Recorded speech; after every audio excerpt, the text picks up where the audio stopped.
Welcome back to another episode of ROC Boys Football, taking a look at Charles Davis of NFL Network's 2023 NFL mock draft. Honestly, this was a very, very fun mock draft. Dylan and I just took a look at it. Going to be giving some of our thoughts. Big question mark, where do you take Jalen Carter? Before we get into it, though, again, I just want to say thank you to you guys. NFL draft season has been a blast. We've had a blast talking ball with you guys in the comment section. So if you do enjoy the content, consider subscribing to the channel. Let us know your thoughts in the comment section. We love chopping it up about ball with you guys, even if we disagree. Let's get into this mock. And Dill, honestly, pretty chalky start to this mock draft here. CJ Stroud, Bryce Young, and then you have Will Anderson and Anthony Richardson. Thoughts on these top four guys? I mean, that totally makes sense. You pretty much know those top two picks are going to be those two quarterbacks, I think. I know a lot of people are kind of throwing around the Levis and Richardson in one of those spots, but again, I think those two have quite a bit of separation in my mind. And then the next one is Will Anderson, and that I feel like, given some of the things that have gone on with Jalen Carter, feels like more of a likely pick at 3. Yeah, my opinion on the Bryce Young, CJ Stroud, and we've talked about this at length, so most of you guys know our thoughts. The more I watch CJ Stroud, though, the more I can get with him being quarterback one off the board. That dude's accuracy is on another level. I mean, I was watching JSN film, I mean, he puts the ball right where it needs to be every single throw. His arm talent in terms of accuracy, throwing with touch, layering his throws, it's at an NFL level. I think Carolina would be a great spot because he's going to get good protection. I think they've done a good job developing that offensive line. They add a few pieces, DJ Chark coming in. I think that could be a nice landing spot. And then, the Colts taking the lottery ticket on Anthony Richardson. I think that is becoming a very, very popular pick. But overall, a pretty chalky start. What I want to get into is these next 5 picks. You have Tyree Wilson coming off the board to Seattle at 5, Nolan Smith at 6, Devon Witherspoon, 7 to the Raiders. Myles Murphy, shout out the boy. And then Jalen Carter falling to 9. Dill, let's talk Jalen Carter first. And do you think this is the landing spot for him, or how are you evaluating Jalen Carter as a prospect? I don't see how he gets past pick 5. Yeah, I'm just like, I agree. I mean, he is generationally good, and I get the pro day was not good, and people are like, but the pro days aren't for Jalen Carter. Jalen Carter doesn't need a pro day. Nope. We know he's a dominant football player. I don't see how he gets past pick 5. Here's my take on it, and I had some great discussion with some of the Seattle fans when we ripped that mock draft for them. Jalen Carter, I think Seattle would be a phenomenal landing spot for him because, okay, you're not concerned with the on-the-field play. On the field, he's probably the number 1 prospect in this draft. He's probably the best player in this draft class. You're concerned about what's been going on off the field. Pete Carroll and that culture in Seattle, I mean, 1, Pete Carroll, a former college coach, I think he knows how to deal with some immaturity potentially off the field. And then 2, really strong culture in Seattle. I mean, that team had no business winning as many games as it did. I think Jalen Carter going to Seattle or Detroit would make too much sense in terms of they have a strong culture. Jalen Carter, even if he reaches 80% of his potential of what he can be in the NFL, is still an all-pro interior defensive lineman, and that is exactly what Seattle needs. Yeah, and that's pretty much how I see it. I'm kind of with you. I just don't see how either of these two teams at 5 and 6 just pass him up. He's too good. Detroit, Nolan Smith. There has not been a bigger riser in this process than Nolan Smith. Obviously, the 4.39 40, 1.52 split. They are breeding freaks in Athens.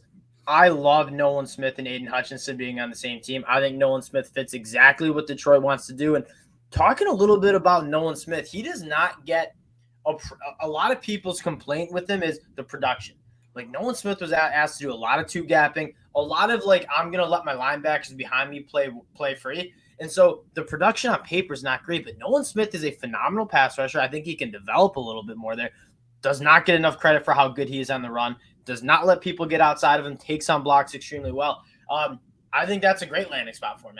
I'm not like a big fan of these postseason risers, like guys who show up at the combine, kill it, and then you suddenly see them in the top 10. But Nolan Smith should have been up there. That's the thing is I think people are just sleeping on him because of injuries, because he's getting a little. In the paper, he just doesn't perform on paper. The stats aren't there in paper, but the production's there on the film.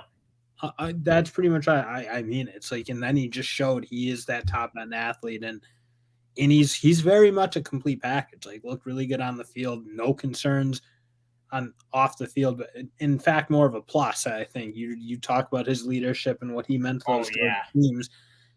Everything about him just screams like this is a guy you want on your football team. So like, I'm okay with him being a late like off-season riser, just because again I think his on the field production just people kind of slept on, and then he puts up the numbers at the combine. People go back into the film and say, okay, this guy's a ball player. We just didn't see it. Tyree Wilson's an interesting one. So I'm really happy to see Myles Murphy finally in the top 10 again. He's been a top 10 guy on our board since the summer last year. The 2022 film, not really what you wanted it to be. You go back into 2021 film, though, like it's next level. People talk about Tyree Wilson being a freak. Myles Murphy, longer arms. I'd probably test comparable. We didn't get to see Tyree Wilson or Myles Murphy test at the combine, but I feel like people are just forgetting how dominant and physically gifted Myles Murphy is as well. I personally have Myles Murphy over Tyree Wilson, but it is razor close. Happy to see Myles Murphy finally back in the top 10, though. Yeah, no, I mean, you saw him escaping too far down. It's like, well, what are we talking about? I mean, this is another dominant college football player for 3 years, frankly. Not, I mean, I don't know what there is to dislike about him. Another guy who, like, no real concerns. Just, again, people thought, I think his expectations for 22 were so high that he just didn't quite meet him. And then it's like, well, I mean, you guys were treating him like he was the number one pick. If he played that well, he'd go to number one, maybe. And it kind of gets into like how do you evaluate like the full body work? Like, are we just gonna forget about what we saw from Myles Murphy in 2021 and as a true freshman in 2020? I don't know. I want to touch on Devon Witherspoon too. The more I've gotten into the film, the more I'm a Christian Gonzalez guy as my cornerback one. I think the Raiders could take cornerback here. Dill, I'm not a fan of a cornerback in the top 10 here just because of how deep the class is. I think day 2, you're going to be able to get a starting caliber cornerback, especially with some of the edge rushers that are present on the board. Now, Devon Witherspoon is nails in man coverage, but he just never really went up against top-tier wide receivers in the Big Ten West. A lot smaller than people think, too. Christian Gonzalez has all the traits you want, went up against elite competition in the Pac-12. I lean Christian Gonzalez, but again, Devon Witherspoon, can't really go wrong with him. Finally, Jalen Carter off the board. This would be the steal of the draft here. I don't think he'll make it to 9 because you see all these needy teams, Detroit, Atlanta, they need presence on the interior. I have a very hard time seeing Detroit, Atlanta pass up a guy like Jalen Carter. Yeah, I have in what we obviously touched on him earlier, but he's just too good of a player to make it to 9. Bijan Robinson coming off the board at number 10. I think Philly's put themselves in a position where they can kind of take that luxury pick of Bijan Robinson. He's a guy that I've been saying for all along, like wherever he goes, I really wouldn't question it, right? I don't know if I'm taking him with the top 10 pick, but like if Philly wanted to do that, I'd say, well, you just got one of the best players in the NFL draft. Yeah, I don't think, again, Bijan Robinson is a guy who, if you're going to get taken at top 10 as a running back, you need to be transcendental. And he is. He came in as a true freshman and dominated that year, dominated as a sophomore, and dominated again. He's just ultra dynamic. I think he's the best at pretty much everything in the draft. He's the best in between the tackles. He's the best wide out, and he can move. So it's like I got grilled for taking Bijan. Our first mock draft for Philly, I took Bijan at 10, and I got grilled for it. But I just think if there's a team that can take Bijan, and look like that top 15 pick, it's the Eagles because they have the luxury to do so. They don't really have any massive positions of need. Again, that's a cherry on top to an offense that, I mean, he's much better than Miles Sanders, and he's certainly better than Kenny Gainwell, who is projected to kind of be their RB1. I know you brought in Rashad Penny.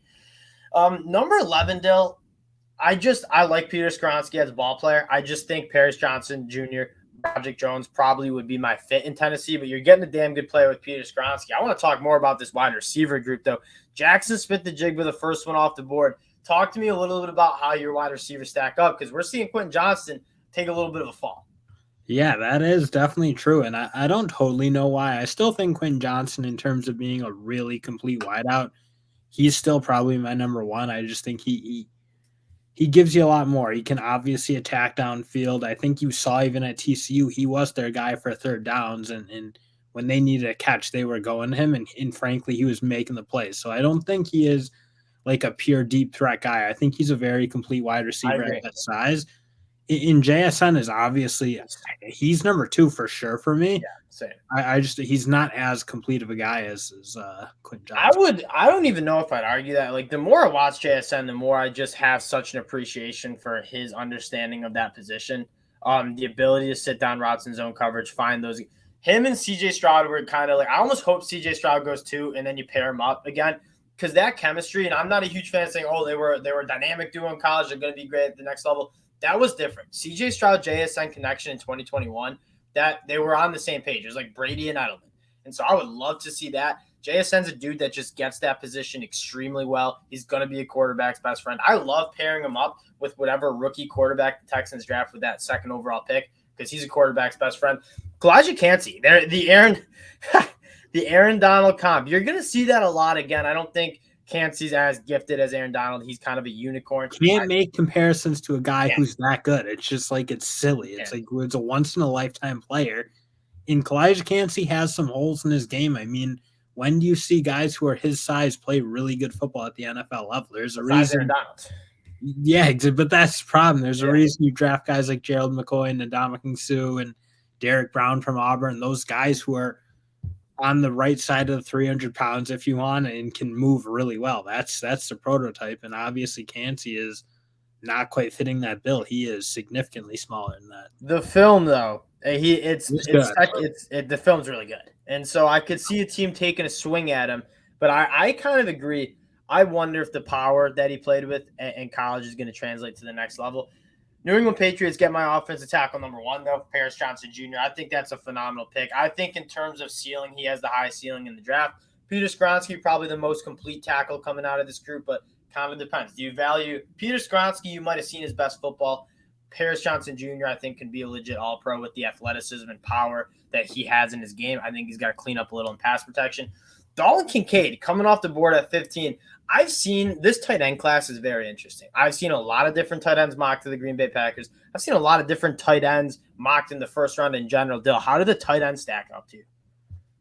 To me, the only one who's a true first rounder is the kid from Oregon State, Musgrave, just because I think he's the only one who's got the traits to be really special. And I think I love Kincaid as a player. I think the problem is that he's not quite big enough to be like a Gronkowski type tight end. And I don't know that he's got like the top end athleticism to be a Kyle Pitts or an Isaiah Likely type guy. So I think to me, I think he's just such a solid player, but it's hard to justify that pick in the first round because I don't know what he's going to do at the NFL level. That is first round player.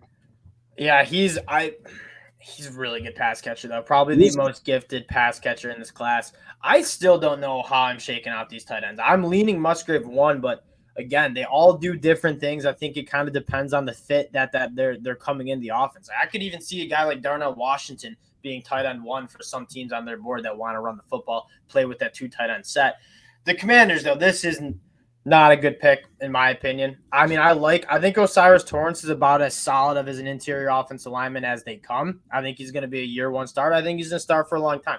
I don't see the all-pro upside in his game, especially with like cornerbacks like Joey Porter Jr. and Christian Gonzalez still on the board. Like, you got a really good football player. You passed up on a lot of good football players at a little bit more of an important position.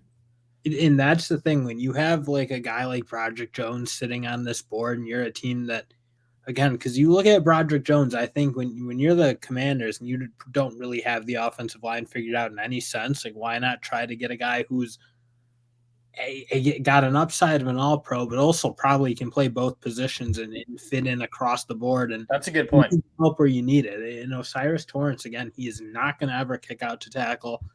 So it's going to be tough for me. If you got Anton Harrison, you got Broderick Jones, it's going to be tough to take these guards because, again, you got tackles who I think can slide in and play guard if they need to, but also give you a top-end kind of potential. Yeah.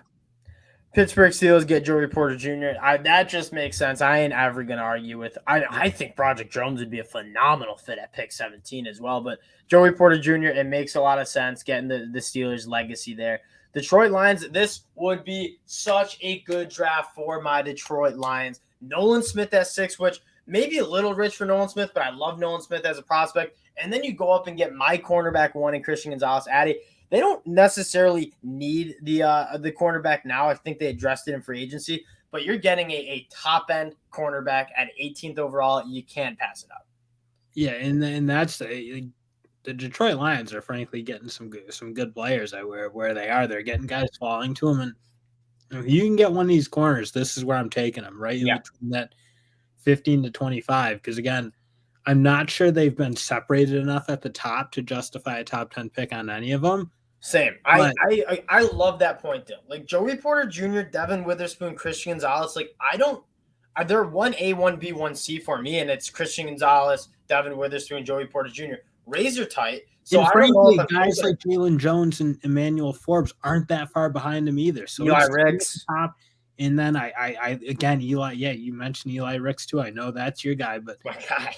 You got guys, it's very bunched up. I think like you can get a first round level player in the second round just because of how deep it is this year. This quarterback class is gross. It's so gross. 19. The Bucs, you don't really know where they're gonna go. You just eat your vegetables, take your left tackle. You got Broderick Jones, Tristan Wirfs. Feel good about that. Here's one guy I just can't necessarily get behind, and he's like the definition of a riser after the combine, tested like a freak. The film's not bad, but this is like getting to what we talked about. I'm not reaching for a guy like Deonte Banks at pick 20 when like there are so many good cornerbacks in day 2. That seems like a reach for me.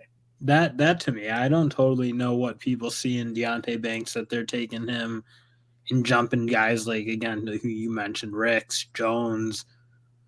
There's like a lot of really good Emmanuel Forbes, obviously, you should throw in. I just don't totally see what people want to push him ahead of those guys because those guys can really play. I feel like played at a higher level in the season as much as Banks was more of a tester. Here we got the wide receivers coming off the board. Zay Flowers, Jordan Addison. This is interesting. So for both of us, still, it's Quentin Johnston, JSN, and then there's a little bit of a gap, I think. And then you have Zay Flowers, Jordan Addison. Zay Flowers is a guy that's rising on my board. Not only I was high on him before the combine, but he ran just as fast as Jalen Hyatt. Like this dude has burners. He tracks the ball down the field extremely well vertically. But I also think he can play all over the field. Zay Flowers is another one of those, in my opinion, quarterback's best friends. Creates separation really, really early in his routes and very good after the catch. I like how he fits into the Chargers. And then the Baltimore Ravens just taking another swing, trying to find their wide receiver one in Jordan Addison, who I get didn't test very well. But then just turn on the film. This dude's a very polished wide receiver. I don't think I'm taking Jordan Addison in the top 15, but at 22, I think it's worth taking a swing at him. I mean, when you're the Ravens, if this is where it shakes out, you have to go. I think you have to do it. And it will probably depend a little bit on what they do with Lamar Jackson, how that shakes out. But if they end up tagging him and somehow getting him back, they got to give him some help and just see if he is the guy. Because, again, people jump on him for not throwing well enough. And that GM is correct. Like, they've been taking shots, and they just keep missing. I think Addison, to me, just how productive he was over the course of 2 years, I think you at least have some safety that he'll be solid at least. It's not going to be like a total bust. He's not going to be a bust. Yeah, he's too polished of a receiver. And, again, you look at the wide receivers that are succeeding at the next level, it's the polished route runners. It's not the freaks who tested and ran the fastest 40. Guys like Justin Jefferson, Stephon Diggs, Cooper Kupp, guys who know how to get open with their route tree. Those are the wide receivers that are succeeding in the NFL. So I think you're going to see teams start to gravitate towards, give me the polished wide receiver that can get open over the super traitsy wide receiver that ran a 4.3 40. Here we go, Dale. I'm just going to let you cook here. Will Levis finally coming off the board at 23. You're probably thrilled. This is exactly where I think he fits into this draft for me and why I'm beating the table for teams like the Colts or maybe even the Raiders to just trade back and see if you can get one of these two guys at like the 15 to 25 range. Because I think when you got guys like Jalen Carter on the board at like 4, it feels really hard for me to say take your shot at an Anthony Richardson or Will Levis, just because I don't think there's enough of, like, you're playing the right probability game, if you will. Yeah. But right here is a perfect spot for them because both those guys, if they hit and play how maybe up to their potential, they're top 10 quarterbacks. So I just think the chances are that they're bottom like 20 quarterbacks in the league, I think is kind of there too. I think this would make a lot of sense. And I'm kind of with you. I'm not as low on Will Levis as you are, but I also am not sure if I'm taking Will Levis. I'm certainly not like trading up, giving draft picks away. That's why I don't think you're going to see a team give up a lot to trade up with the Arizona Cardinals, because they know if they're not getting Bryce Young or CJ Stroud, Anthony Richardson and Will Levis, like, are you going to take a mortgage out on your house to go get a guy? Like, if you're the Vikings, you just chill and Will Levis falls in your lap at 23. That makes sense to buy a lottery ticket with some change you found in your pocket. I'm not going to put my house up for sale and then go buy my lottery ticket and then be homeless. That's what NFL teams could kind of do if they give up their future picks to get a guy in Will Levis, Anthony Richardson, who, again, are big-time projects with big-time bust potential. Jacksonville Jaguars, though, getting one of our guys in Brian Brzee.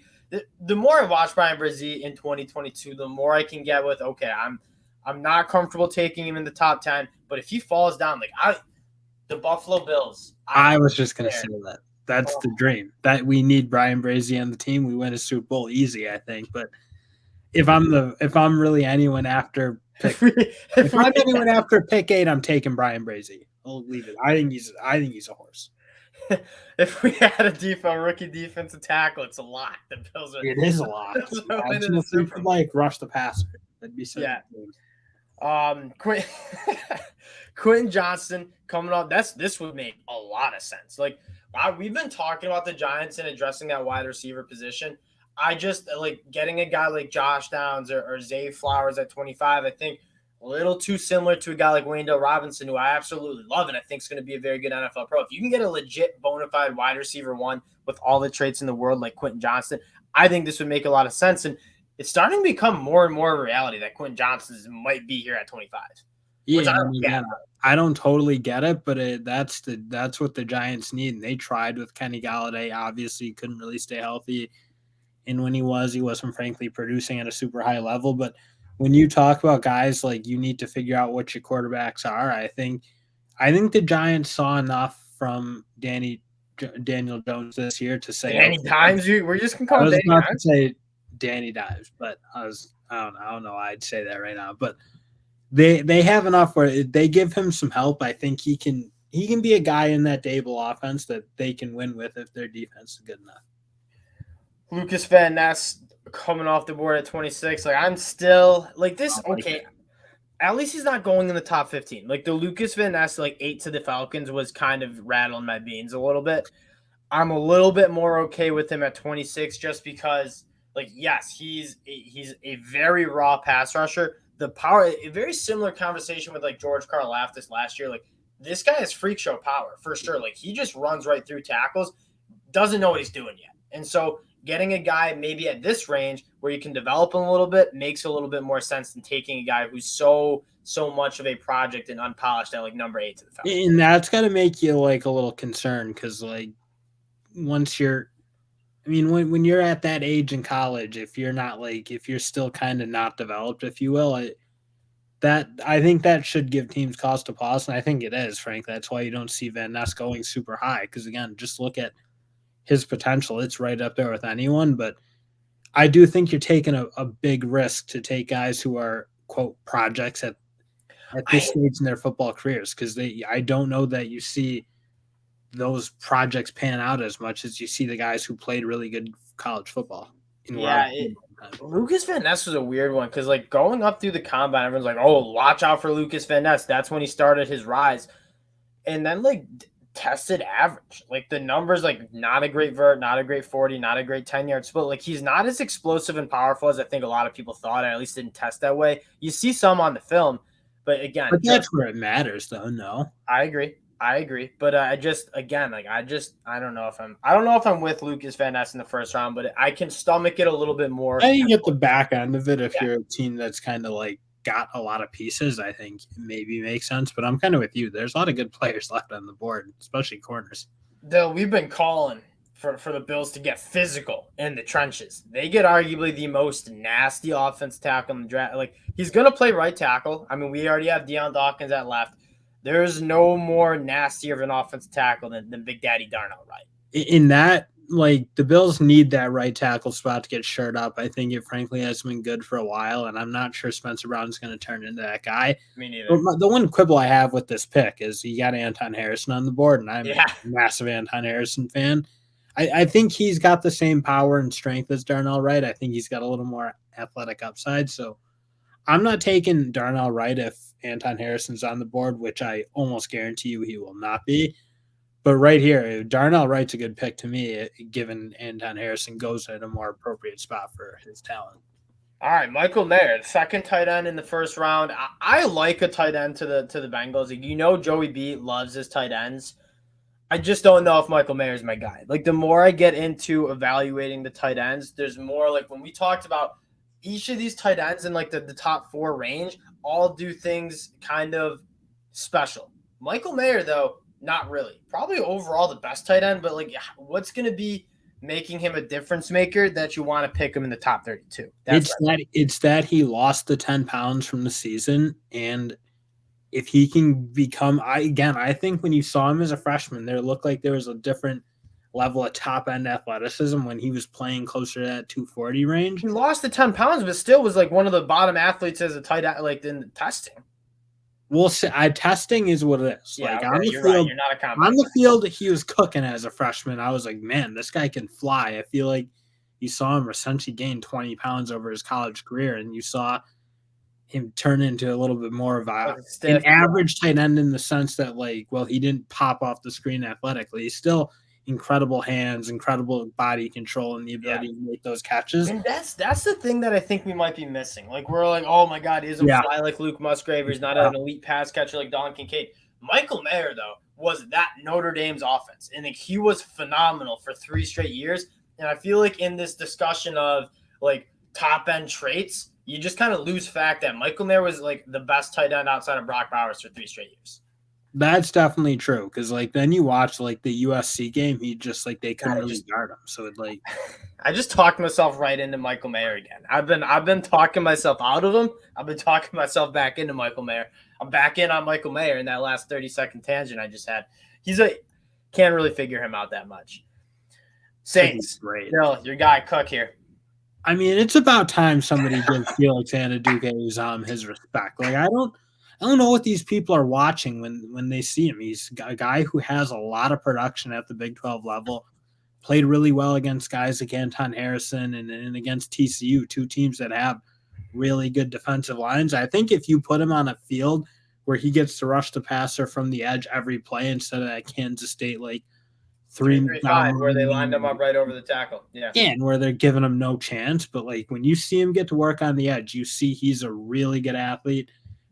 Again, he's a guy who doesn't probably pop out with anything special, but in terms of just being an all-around developed pass rusher, he is pretty much the best guy or one of the better guys in this class outside of maybe the top 3. Yeah, we had a nice discussion with some Seattle fans about some of the other edge guys, B.J. Ojolari, Will McDonald, all kind of interesting. You can even throw Tommy Adibari from Northwestern up there. I think I lean Felix Anudike-Uzomah because I think he's the most complete. Like, B.J. Ojolari struggles with play strength. Like, he has length and burst, but he just can't hold up against the run. Will McDonald, similarly, I think Will McDonald's probably the best pure pass rusher in terms of, like, that burst and bend around the edge. But I do think Felix Anudike-Uzomah has that top-end athleticism and is the most, like, consistent, solid prospect of the left of what's that edge group. So I think that makes a lot of sense. Dude.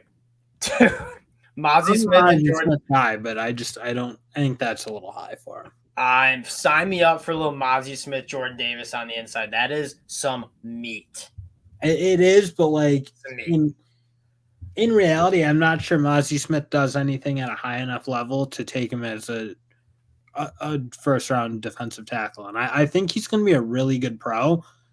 I just don't know what he's going to do in terms of like that's really special. That's going to make you think, oh, that was definitely worth it. I'm not going to lie, for as like strong of a dude that we're Michigan fans, so we know how strong Mozzie Smith is.